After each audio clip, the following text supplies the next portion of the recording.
Welcome to the Veteran Entrepreneur Masterclass with Brett Henderson, founder of Strategic Wealth Endeavor. We've created a community of veteran entrepreneurs just like you who are ready to help you succeed.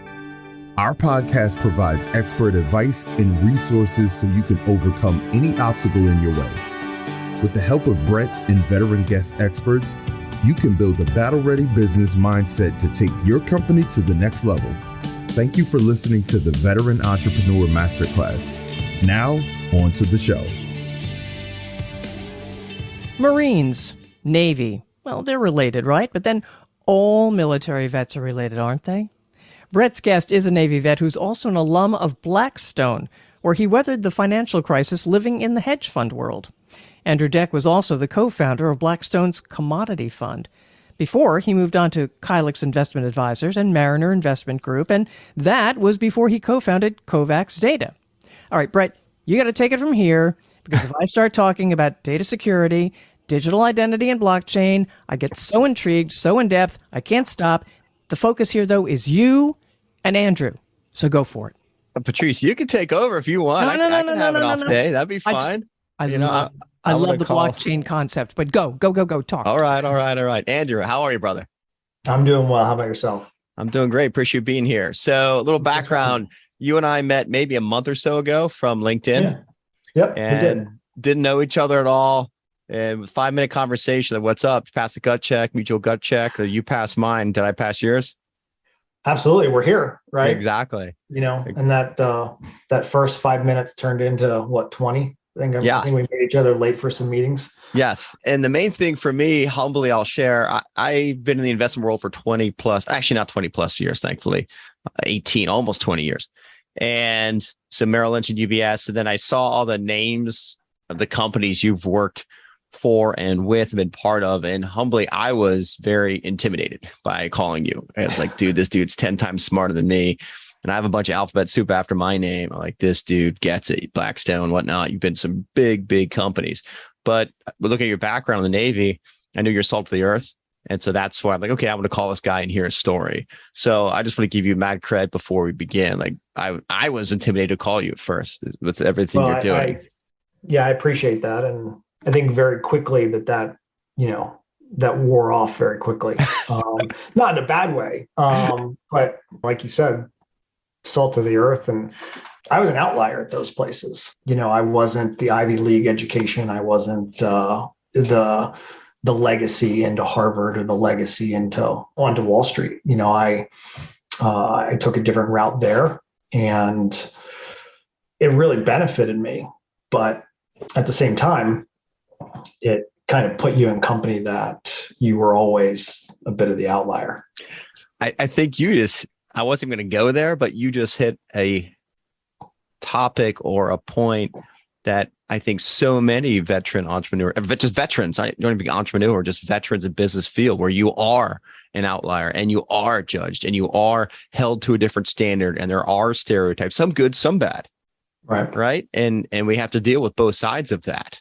So I'd love to ask, kind of going back to what you just said, when you got out and you went a different path, how did you know coming out of the Navy, you wanted to go in the investment world path? What was your mindset? Like, how did you first hear about it? How did you understand it? How did you even want to explore it? I fought it. Like, I did not want to go into finance. So, when I went into the Navy, it was kind of, I did 2 years of college first and was kind of spinning my wheels a bit in school, but spending a lot of money spinning my wheels and not really knowing what I wanted to do or where I wanted that focus to be. And the second year, I guess sophomore year, I spent some time as a finance and accounting major and was just bored to death. Just bored to death, debits and credits and, all that stuff. I hate it. Funny, I'm sorry to jump in because I'm an accounting major and I actually love this stuff because the numbers either balance or they don't. Either you got it right or you got it wrong. And I love there's a finite answer. And so I like that. So it's funny, it just shows different mindsets. Yeah, exactly. Because I was in class that people geeked out about it. Like they loved it. But for me, it wasn't my thing. So I went into the Navy. went back to school right out of the Navy. And sorry, I should have asked what year, what time frame was this, or what year were you in school and then the Navy? Yeah, so fall of 95 to spring of 97 were my first 4 semesters, 2 years in college. And then in early summer of 97 was when I went into the Navy. Okay. So did 4 years, came out and wanted to go back to school. So went back, I was at the University of Arizona, went back to the University of Arizona. And I growing up, I was a golfer. So loved to play golf. And when I went back to school, I took a job at a golf course, a very kind of nice upscale part resort, part country club. And I went back out of the Navy. I went back as pre-med. At that golf course, I got to interact with a lot of doctors because the membership base, obviously very wealthy. You get a lot of doctors there. Right. And kind of to a T, every single one of them told me, they said, look, unless this is your absolute calling in life, your passion beyond any passion, don't go into medicine. They were saying, it's not what it used to be. You look at the kind of the bureaucracy around it, the red tape around it. It's just so little time is actually spent practicing medicine anymore. And they said a lot of them were getting ready to retire because of that. So it kind of caused a bit of a go find yourself moment for me. And I got introduced to somebody who was in the optical engineering department at the University of Arizona. And if you're familiar with the Hubble Space Telescope. Yes. They underneath the football stadium at University of Arizona is where they ground the mirrors. They created the mirrors for the Hubble Space Telescope. Oh, wow. Okay. Did not know that. Yeah. So U of A had at the time, and probably still is, the top ranked optical engineering program. Oh, wait. However, though, that mirror was not ground correctly, if I recall. They had to put glasses. You're right. I actually have two funny stories coming out of that. So one is it was off by the thickness of 1/100th the thickness of a human hair. That's how little was off. And they were able to do a software modification to make it work. But I had a professor when I was at the U of A who his claim to fame was that he was on one of the original Mars rover teams. And the original Mars rover, one of the early Mars rovers, crashed into Mars, didn't survive. And he was telling the story about how during the engineering process, they had different teams working on different things. Problem was some were working in international units and some were working in standard units. I know where this is going. Obviously, somebody's working in inches, somebody's working in centimeters. It's not going to work. So, I don't know. We never really knew how real that story was, or if it was super real, why you would admit to that to your students that you're trying to gain the trust of. But it really just showed you, and this from being in the military, how important communication is within a team. So that was a little lesson that, Yeah. I mean, that's one lesson also, and being humble about failure, because you learn from that. Right. And so failing is, I think I've said this on a few podcasts now. I think if and when I ever hire another employee, my first question is going to be, if I ask them, why should I hire you? The answer I want to hear is because I failed more than anyone else here. Right. And if someone can take that humble pie and admit their failures and what they've learned from, because they have that much more experience, it makes them that much better. Question for you going back before you move forward. Yeah. You did 4 years in the Navy and then you decided to get out. What was the pivotal moment after, say, 2-3 years when you knew this isn't what I want to do? I don't want to stay in, for and out. What was the moment there? What was the decision? Or was there an action or a mental state where you're like, I'm done and I'm not going to do this for and out? Yeah. So for me, I went into the Navy with the sole intention of being a SEAL. Like that was the only reason I went in. And you and I talked about this. You almost went Navy, but they wanted you to go nuclear, right? Yeah, I'm dumb. They did the same thing with me. I was enlisted, but they still wanted me to go the nuclear program. And my response was, well, can I be a SEAL and do that? And they said no. And they just kept pushing and pushing and pushing. And I said, look, I will take anything, but it's got to be something I can do and be a SEAL. it was the sole purpose I was going in for. And when I was at Buds, I ended up getting hurt. And I got hurt to the point where I wasn't going to be able to continue and I wasn't going to be able to go back. So it kind of removed the main purpose or the only purpose at the time for me going in.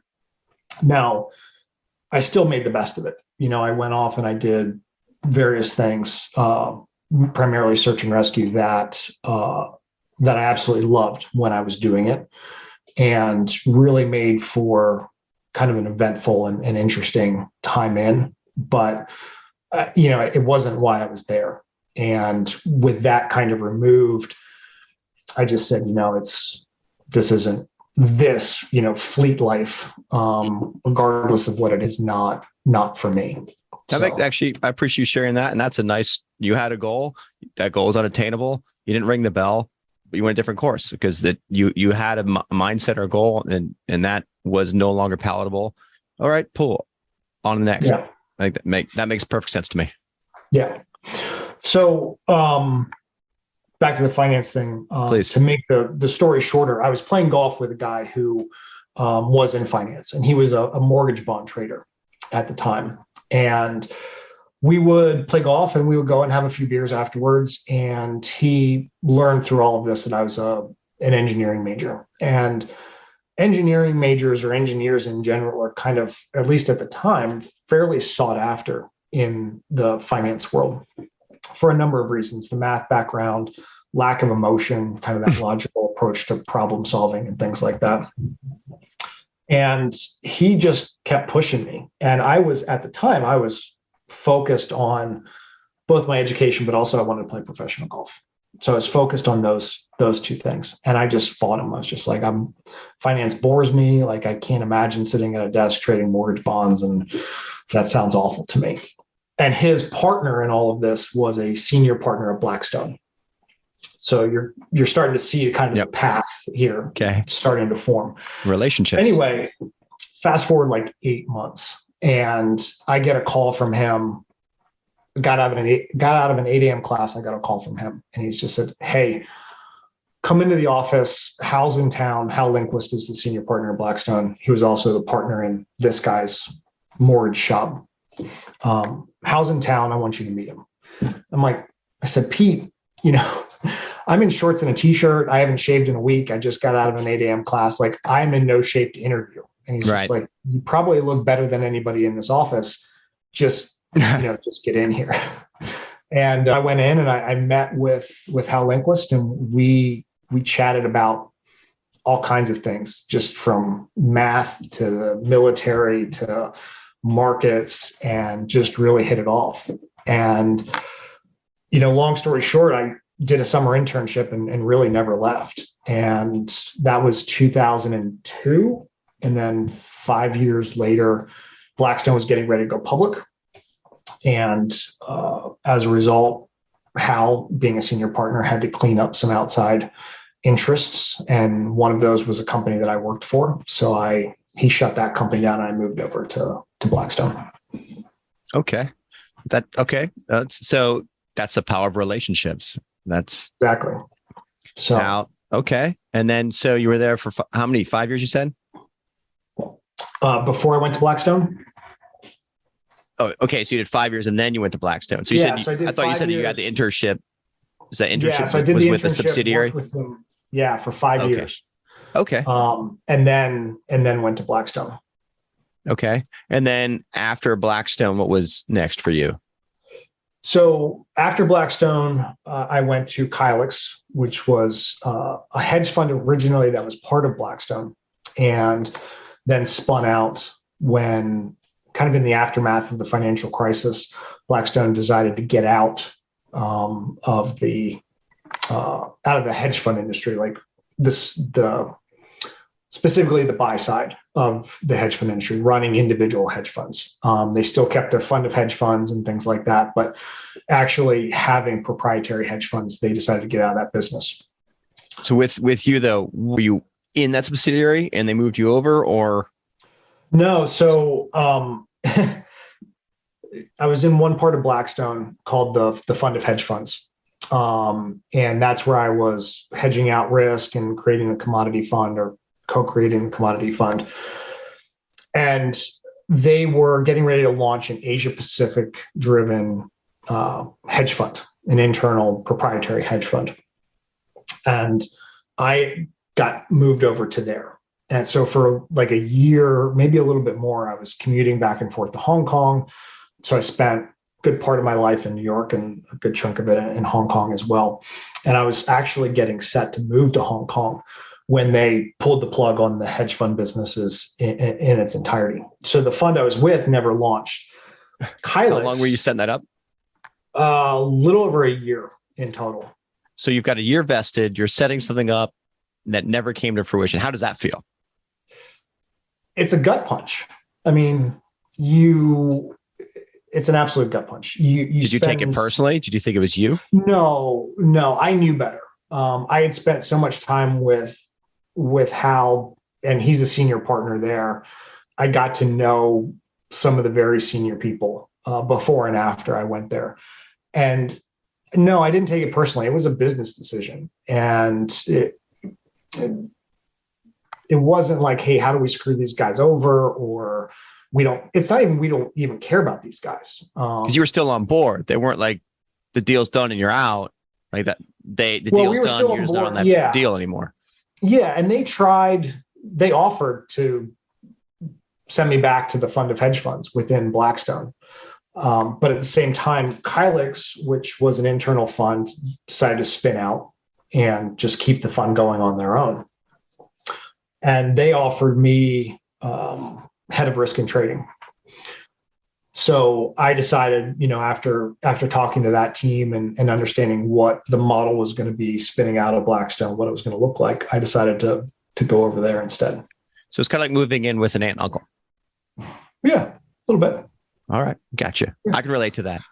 Yeah. So I moved in with my uncle and we tried to build that fund out. And that was a really tough time because you got to think that's 2010, 2011. I mean, the world had just gotten beaten down and people aren't really up for writing checks. They're very, very nervous. So yeah, trying to grow and scale that business was a tough ask. Makes sense. Yeah. How did that fund do? And then your role within that fund, did you settle in? How big was that team? The fund did fine. I mean, from a performance perspective, the fund did well. But the funny thing that was happening around that time was, for the most part, allocations into alternative investments, primarily hedge funds, were going to the really well-known funds. They were going to, the multi-billion-dollar, Elliott and D. Shaw's and SACs of the world. They weren't going to the smaller funds that had just spun out of Blackstone. They weren't even going, even some traders that had come out of those shops, out of the SACs. For example, the portfolio manager, the fund manager for the Asia Pacific fund that I was a part of at Blackstone, he was an ex-SAC guy. And money just wasn't going to them. These bigger funds had opened up again because a lot of them had taken some losses and had some room in their funds and wanted to get some more capital in. And that's really where it was going. So the performance was good from a returns perspective, but Manish, who was the founder, CIO, decided after maybe about a year or so that he was just going to kind of shut it down because he was just having trouble raising money. Right. And then, so you're in the corporate game, you're playing the game, you're building the skill set, you've got the relationships, you're well-liked, you've had some failures, you learn from those failures, not you personally, but maybe I'm sure you did too. I've been a part of them. Yeah. Yeah. So then you just keep building your experience and building your acumen. And then, so what was next? When did you make the decision to just leave being on the fun teams and say, I'm going to start my own gig? So that was kind of my goal all along was, before, in those 5 years before I went to Blackstone, through my relationship, my businesses with Hal, I had my own gig. Like we set up a hedge fund. We had capital in it. We were running it and doing well with it. And that was always my goal. So even when I went to Blackstone, I told them from the very beginning, I said, look, I'm happy to move to New York. I'm happy to be a part of the team, but there is going to be an expiration date on this. And everything that I did within or during my tenure at Blackstone was done so with the purpose of getting back to the other side of the table and getting back into the hedge fund world. Was that hard to keep that focus, or was it like every 6 months it popped back in, or was it, okay, did you feel you're on the track? Yeah, it was always there, and it wasn't hard because even though I was on the other side of the table, I was still living that industry. I was living that world. And not only was I living it, but I was living it with the most established, best hedge fund managers in the world. The exposure that it gave me to them and to their ideas was just unparalleled. I mean, I couldn't. It's kind of like even my time in the Navy, right? My time in the Navy, it didn't go the way that I had wanted it to. Right. But I learned so much about myself and about teamwork and others and failure and success and all of these things that, I wouldn't trade it for anything. And it was the same with my time there. Like, I knew that it's kind of like going to college. Like, that this isn't the end goal. You're not going to be a student for your entire life. So it's setting yourself up for that next phase, and it's learning and, just getting that exposure to those managers and their ideas. And, being at Blackstone, you get such a deeper exposure. I could call up a hedge fund manager and I could go into their office and I could sit down and we would talk through every position in their book. Why are you long this name or this credit? Why are you short this one? Why do you have this on? Why is it sized that way? And they would give you like a very clear picture. Nothing was hidden. They weren't worried about anything. So just the education there was, and experience and confidence, right? That you got to be confident going there and have that. But while you were doing that though, there's a lot of guys and gals that just want to be in that space for a career because it's good money. It's very lucrative, Yeah. But that wasn't your end goal. No. So when did you feel you had enough experience that you said, okay, I'm going to start my own? I don't or think did it happen that way? Did it not happen that way? It didn't happen that way. Okay. So I made an assumption. Please forgive me. Yeah, no, I think opportunity created it for me. So, for example, each of these events, Blackstone shutting down or giving me the opportunity to go to the Asia Pacific Fund, that was going to be a hedge fund, right? So that was my move into that space or back into that space. That shut down. I could either go back into the fund of funds, or I had this opportunity with a hedge fund, to go and be their head of risk and trading. And the opportunity was there. So I took it, whether or not I was absolutely ready for it or not. For the position that I was in with the fund that it was, yeah, I was definitely ready for that opportunity. Okay. And then when that shut down, and it's kind of interesting when that shut down, I took a few months off and just kind of took a breath. And then the opportunity at Mariner popped up. And that was a chance within a hedge fund to run my own book, which is kind of the next closest thing you can get to having your own fund is being a portfolio manager within an existing hedge fund. And that was just timing, opportunity, and relationships. That doesn't just fall in your lap. You obviously that was relationships, and having been at Blackstone and having been at Kylix, that was helpful. Absolutely. And that was kind of the honest admission by a couple of the guys at Blackstone when I told them, look, I'll come here, but it's got an expiration date. They said, that's fine. They said, once this is on your resume, you can, it's a game changer. And they were right. It really has been a game changer. So it's just been my kind of progression through that wasn't always about whether or not I was ready. It was just more about the opportunity presented itself. And those opportunities are few and far between. there's a lot of people that want those opportunities. So Right. when you're given the opportunity to take one, you've just got to jump in. That makes sense. I appreciate you sharing that. So then how long were you at Mariner and that's in that role? About 2 years. Okay. And then 2 years. Was that your expiration after 2? You gave yourself 2 as a timeline to go in or? Yeah. So Mariner was interesting. When I sat down with them, my expiration date on New York was kind of coming to a close as well. And so it was a lifestyle play, not just a career play. It was a lifestyle. And oh, definitely. New York, especially when I was at Kylix, for example, being in that position, we had probably 25 to 30 brokers, Goldman Sachs, the Oppenheimers, all those that want to execute your trades for you and give you research in return. And my position kind of was the gatekeeper to all of those commission dollars. Nice. So I was being wined and dined kind of on a constant cycle. Romancing the stone. And it was tiring. I mean, it was really cool at first. I remember very early on getting offered World Series tickets, getting offered, to go to the Super Bowl. I couldn't take those, but, just that kind of attention was a bit intoxicating.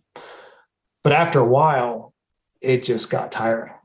It's like Monday through Thursday, you'd have someone to meet up with for drinks after work, then you'd have a dinner.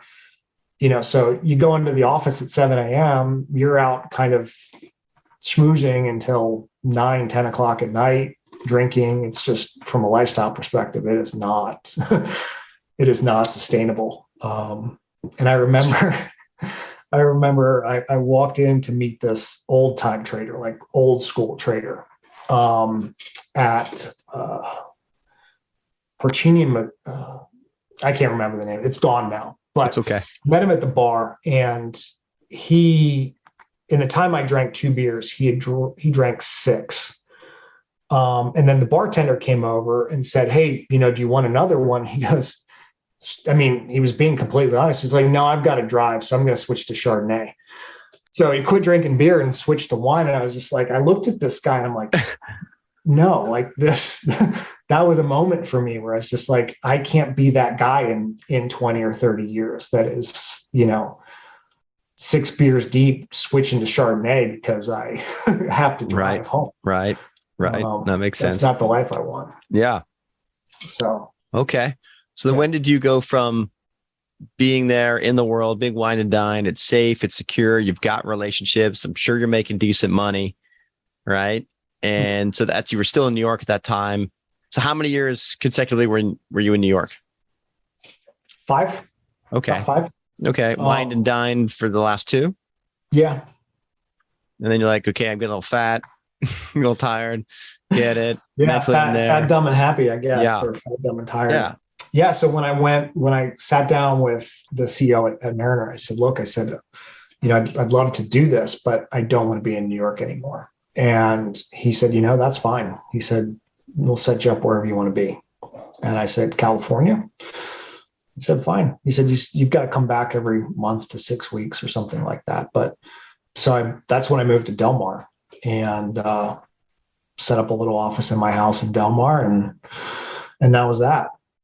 And so did that for about 2 years, give or take. And there was always a little bit of so within Mariner, more and more people were kind of doing what I was doing, not being in the office, living elsewhere. And some people were fine with it and others were not. And there was always kind of that underlying tension there. About, there were some people that clearly didn't like the fact that I was living in California and not in New York, not in the office every day. So after about 2 years, I was just kind of like, it's time to go do something different. Okay. I was getting tired so I shut it down with them and took a little bit of time to just try to figure out what the next move was at that point. So talk through that moment. Like you're fat, dumb, and happy. You got a nice house in Del Mar, Sure, the bank account's looking okay. Did you have a wife then yet, or was she? Oh, Okay. no, I didn't. And which made it easier, not having a wife, not having a family at the time, that made it certainly easier. Okay. And it was just one of those things where I just kind of had enough. I'm not even sure that there was a single moment. You asked me earlier, was there a moment when I knew I was ready or something like that? But yeah, no pivotal moment, just like done. a culmination of things. Yeah. It's just like a culmination of things. And it's kind of like I just hit a point where it's like enough is enough. But it wasn't a situation where you have no money, your 401k is empty, like you're doing well, you were successful, you had reserves, right? You could take some time off and just relax and reset and recharge. And so that's what you did. Is that what I'm hearing? Yeah, absolutely. And, I was very fortunate to kind of have that opportunity. And that's not lost on me either. Even what we talk about here with that transition, I saw in one of the emails from the group earlier, somebody talking about that transition from military life to civilian life. And, military is so underpaid that you're just kind of kicked out the door. Like you're given some, you're not even given anything. I mean, you're given some classes and things like that to try to make it look better than it really is. But, you're just kind of being booted out the door. And depending on how long you've been in, that transition can be anywhere from, like, for me, it wasn't a huge deal because I'd only been in for 4 years. It's not like I had fully embraced that military like mindset. Right. Borg. But the longer you're in, like, it's a completely different way of life. And now you're kind of in the civilian world, and that transition, oftentimes you've got no money. The skill set is indeterminably transferable. It's like, how do you take, what you do every day and transfer that into civilian life and try to sit across the table from somebody and get them to understand, like, I can do this job because I did this in the military. Right. So yeah, I recognized how lucky I was, how fortunate I was, but it was also one of those moments where I kind of thought back and I was just like, wow, if this was a different situation, like, I can't imagine what I would do right now. Right. So when did you make that decision then to really try your own gig? Because now you are an entrepreneur, right? Mm-hmm. Now it's just you, it's just your idea, it's your product. So you had the reserves, and so you felt confident. You've had the experience, you had the connections. Why don't you kind of talk us through when you're like, okay, let's do my own gig? Yeah. So it was kind of interesting. It's just the way things happen sometimes, I guess is the easiest way to say it. So back in 2007 or 2008, when I was at Blackstone, I invested in this company called Cold Store, and Cold Store was going to be the first kind of cloud-based data archiving service, and had some really interesting ideas. They kind of had an idea for blockchain before it was blockchain. Like, when they had a patent application for what equated to blockchain, you kind of had to draw the lines to make it, because it wasn't called blockchain at the time. But they had a patent application for what effectively was a form of blockchain, dating to right around the same time where the original white paper on Bitcoin was released. 2013. So, what's that? No, 2008. 2008. Wow, 2008. That's soon. Yeah. So just seeing some of their ideas and the concepts. So we invested in this company. Myself, Hal Lindquist was an investor as well, and a few other kind of mutual friends were investors. And much is the problem with a lot of companies. It had great concepts, great people on the engineering side, but the business side of things was just lacking. And that's so often a problem. is, you've got a great idea, you've got a great product, but running a business is a whole different ballgame. Operations. And it was almost like there was this unwillingness. There was this like, I'm holding on so tight. This company's my baby because the product was my baby. And there was this inability to kind of separate, the product from the business or the company. And as a result of that, the company, well, it also didn't help that it was 2008, 2009, 2010, right. When the world's going to hell. But as a result, the company just failed from a business perspective. But again, fast forward about 5 years or so, maybe 6, being an investor, we were able to get the IP. Okay. So we get the IP. Hal and I sit down and we're just like, what should we do with this? Because we knew, at least at the time, it was a great idea. And there's a lot of interested parties in it. What should we do with this? And this was kind of during that time in my life where I was trying to figure out what I wanted to do. So we went to a couple of computer scientists and said, hey, take a look at this IP and tell me what you think, just to see if we had anything there. So we gave it to him, and maybe like 6 weeks later, one of them comes back. He said, I want to be a part of this. That was his answer. I want to be a part of this. And I remember looking at Hal and like, that's about as good an answer. Yeah, right.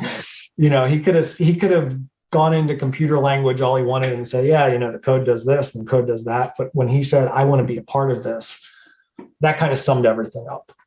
So again, it's kind of like everything else, right? It was the opportunity, the timing of it. It wasn't me saying like, I'm ready. It was just like, I've got this opportunity now. Let's take it.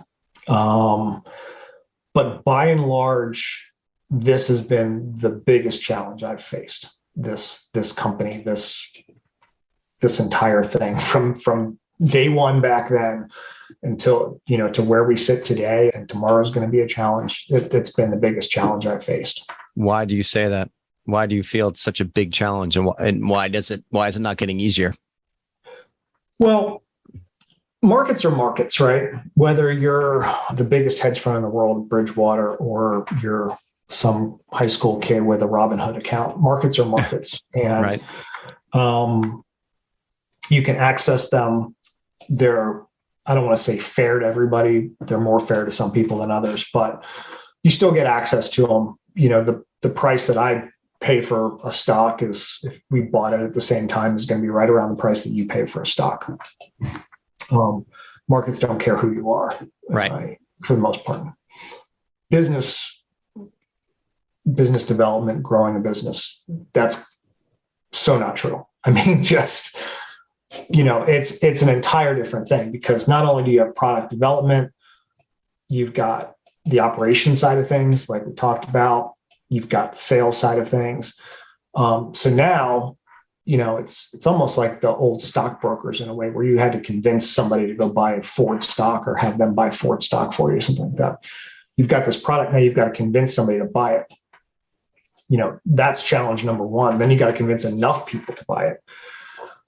All at the same time, where you've got to make sure that this product is evolving, because it's technology, and technology is constantly changing, and competition's constantly coming in. So you've got to continue your product development. All at the same time, where you've got the operations of the business to worry about. All at the same time, where you've got to convince more and more people to buy it. All at the same time, where, at least in the early stages, not enough people are buying it to pay you enough to keep your operation going. So you got to raise capital. So you're kind of always one customer or one capital raise away from being a unicorn or going and find another job. Right. It's unlike the markets where, there's a million things that affect the price of the stock. But, when it boils down, they're still fair to everybody. I remember just a couple of weeks ago, because we're in the middle of a capital raise right now. And I remember just a couple of weeks ago, I was just getting frustrated, and because customers aren't coming as quickly as I would like. And do they ever? They don't. You're right. Customers weren't coming as quickly as I like. The capital's not coming as easily as I like. And I was just really getting frustrated. I was just like, maybe it's just maybe it's time to say, all right, this one's just not going to do it. And I was on a website and they had that CAPTCHA technology. And I'm sure you've seen it. The I'm not a robot. You check a box. Yep. And another window pops up as annoying as shit, right? Like another window pops up and like check all the pictures with sidewalks in them. And, annoying. And I remember thinking to myself, like, if this piece of shit technology can be ubiquitous, what we've got has got to succeed. Like there's absolutely, I almost started taking it personally at that point, like that this CAPTCHA technology can be everywhere when it's terrible. And we were, struggling. Okay. So that kind of motivated me because I was just, it was just one of those moments where I just got motivated because I'm like, somebody's making a ton of money off of this terrible product. Right. There's no way that I'm going to fail with a product that can actually do some good and make sense. You mean, so it's not perfect, the entire process? It doesn't just line up the exact way you thought it would, your business plan that you had formerly done? You say that sarcastically, but so many investors think that curve is nice and smooth. I actually have, this is video, but I have a newsletter that I send out and it says like entrepreneurship, like beginning and then exit, right? And they have a straight line. This is like what you think. Then like reality, it's like a big piece of spaghetti going all over the place. Like that's exactly what it is. It's never a smooth ride. And it's a combination of events and factors and relationships and mindset. And a lot of it's just grit. So what I'm hearing you say there, you're starting to have self-doubt. Like, is it worth it? I'm putting all my heart, all my soul. I'm in my own. I'm not getting the money. It's not going fast enough. I'm not where I was. I'm not comfortable, fat and happy anymore. Right. I want to do this.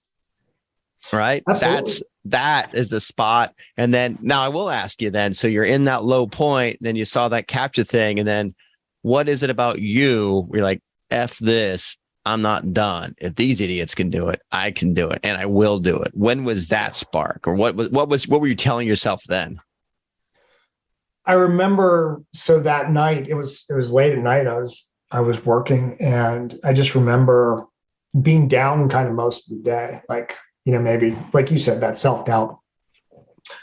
I just kind of had that moment where I'm trying to think of you remember the movie Major League? Of course. Okay. I'm sure most people who listen to your podcast would remember that movie. There's the scene at the end where the guy who can't hit the curveball. Okay. And he's like, F you, Joe Boo, I do it myself. It was kind of one of those moments where it's just like, I was just sitting there and I was already frustrated. I was already irritated. And all I wanted to do was go on this website to download this report that I needed. And I got this CAPTCHA thing and it kept popping up these pictures. And it's like, check all the taxi cabs and check all the sidewalks. And all I wanted was this report. And I just got pissed. And I'm just like, that sparked me at that moment. I was just like, there is no effing way that, technology that is this bad, but this widely adopted, can be out there and what we have fail. Like, I'm just not going to let that happen. And that was kind of it for me. That was enough for me because I've always had that mindset. For your guys or for you, it's like, it's almost like that. And I don't know what kind of language I'm allowed to use on that podcast, but you almost have to wide open. You almost have to have that, like, I'm a fucking Marine, like mindset, right? It's like, now I'm not advocating that you never say we need to, like, this just didn't work, because like you said at the very beginning, people are going to fail. Like, you're going to fail. Like, that's going to happen. But it's all on how you frame it. It's all on how you look at it. George Kurtz, who's the founder of CrowdStrike, has a really great quote. He's just like, fail fast, evolve faster. You bring up a good point. Like, I'll just think about business, my own business right now. And like, the podcast is an investment, and we have other programs that are all investments. They're expenses, but yes, they're investments. And those investments take time, right? Just like you, like, I wish that my podcast had several 100,000 listeners, but we're still small, right? It's only been a month and a half or so. And Right. so I wish we were bigger, and I wish our brand was out there, and I wish more veterans were reaching out, and I wish we had, just like everything you have, but it takes time. And you do start to sit, okay, should I do this? Is it worth it? Am I reaching out enough? Is it turning into dollars, coming back for me? Is everything I'm doing altruistic and I'm giving everything away? You believe it. One guy said, if you want to be a millionaire, help a million people, right? Help, give.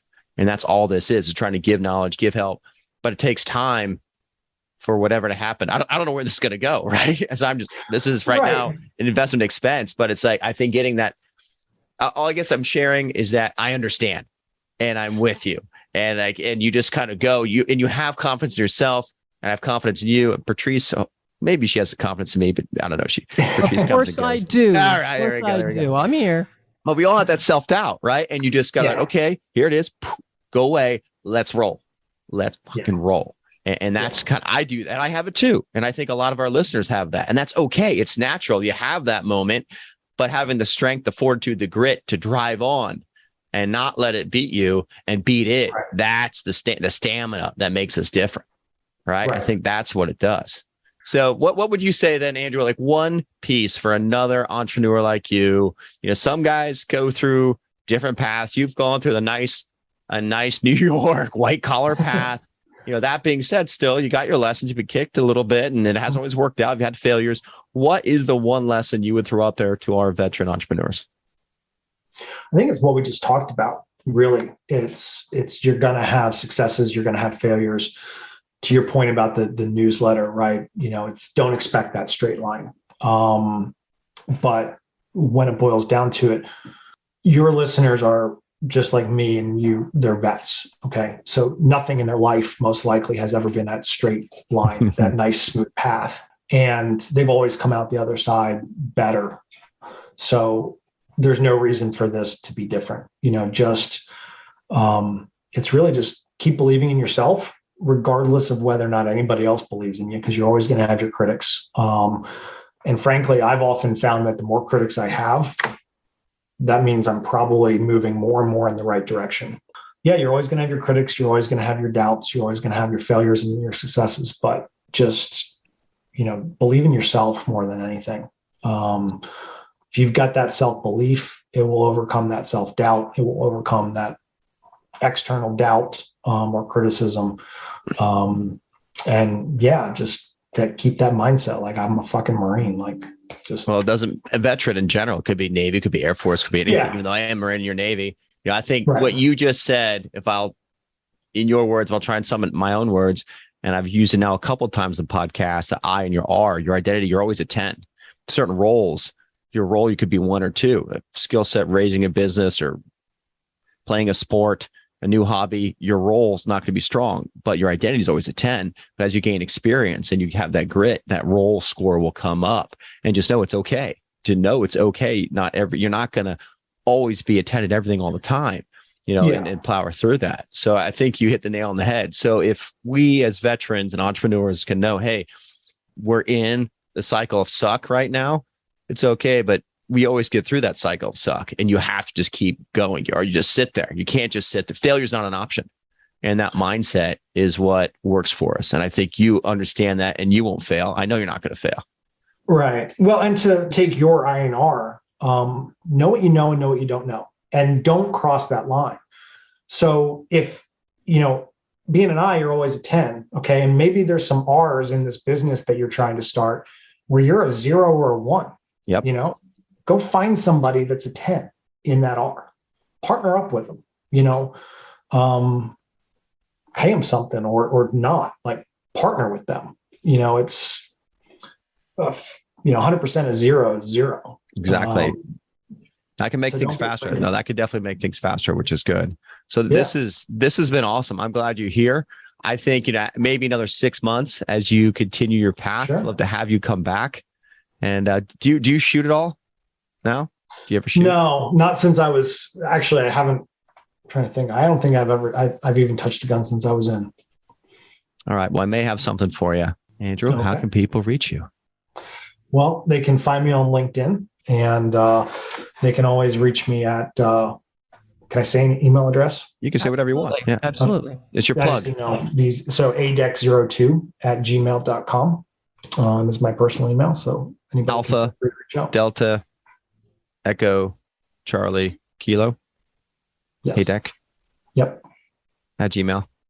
At Gmail. Awesome. And then I'm Brett at Sierra Whiskey Echo, Strategic Wealth Endeavor, 90.com. This has been awesome, man. I appreciate you being on the show.